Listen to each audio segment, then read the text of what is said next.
I reach a point where this conversation is more heated, where we see the pure calm and composure behavior of Jordan Peterson, which we can learn from. So I'm going to go over here. Probably there's something heated over here. And there's this evidence is tried. Well, that's not really the case. You wouldn't follow the change of law, which was designed to outlaw discrimination. No. Well, that's what they said it was designed to do. Okay, you cited freedom of speech. See, one thing that you should definitely learn from this one is use of smile. Now, in the most harsh and the arrogant conversations, it is important for you to diffuse it. It is not always possible for you to expect the person in front of you or a moderator who can diffuse the situation. You should do the best as well. You want no discussion in this world to become an argument where two people are shouting. That's not a discussion. That's an ego clash.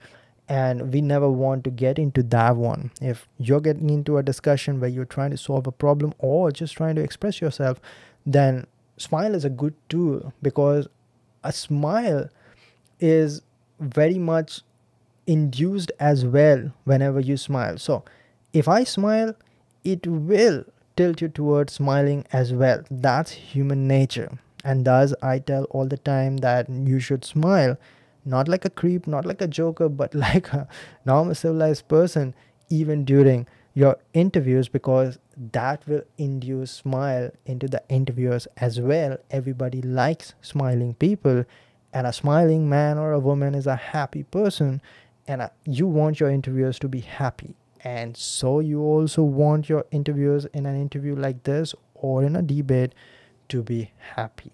So smile is important, and you can see him having a little bit of smile when it was turning a little bit heated up. A good tool. Cited freedom of speech in that. Why? That is what she is not doing over here. I'm not seeing her smile at all. Your right to freedom of speech trump a trans person's right not to be offended. Again, you can see him pause. I'm not going to say it again, but it is also a property very well seen in Jordan Peterson every time he's asked with a question. Because in order to be able to think, you have to risk being offensive. I mean, look at the conversation we're having right now. You know, like, you're certainly willing to risk offending me in the pursuit of truth. Why should you have the right to do that? It's been rather uncomfortable. Well, I'm very glad You see the smile again. You see the smile again? Something that he's using intentionally. See the smile for a time being. This is a non-joker smile. You can use one of these. I'm very glad I put you on the spot. Well, I'm very glad. You see that? You smile, you laugh, the person in front of you does the same. See? A smile influences or induces smile. Comfortable. Smile number 1. I'm very glad I put you on the spot. Smile number 2. Alright, so you want to make the conversation very non-hostile, a very friendly one, where we are discussing our points and our ideas, not fighting with our big egos. Good motivator, not a good leader or catalyst for a conversation. Well, I get my point. But you get my point. You get my point. It's like you're doing what you should do, which is taking a bit to see what the hell's going on. Well, this is a small part that is important for me to mention. Sometimes you have to raise your voice. Sometimes when two people are speaking at the same time, what I've seen in conversations and meetings and all kinds of talk, it kind of becomes a battle of who is going to back down. Now, obviously, it should not be stretched too much where two people are shouting. In that situation, a person who decides to stay quiet and let the other person finish wins. But a little bit nudge or a fight to have a little bit higher voice so that I'm able to complete my sentence when I was being cut off is important as a speaker as well. And that's what you're seeing over here. It is what you should do. But you're exercising your freedom of speech to certainly risk offending me. On my head. Yeah. It took a while. It did, yeah. It took a while. See, this is the conversation that you want to have. This is the discussion that you want to have, where people are listening to each other. You have to listen and then respond, not just say whatever is going in your head. And it's just two one-sided conversations going on at the same time, where two different people are saying whatever the hell is going on in their head, and there's no proper talk that is happening. So listening is really the most important aspect of speaking. Otherwise, you're just speaking randomly whatever is going in your head. You did not listen to the question, so you do not have a direction, and you are talking to nobody. Like, someone who is sitting right in front of you asks something else for something else to be discussed, and you're just saying whatever is going on in your head. So who are you talking to? You're basically just again satisfying your ego. I have to say this, so I will.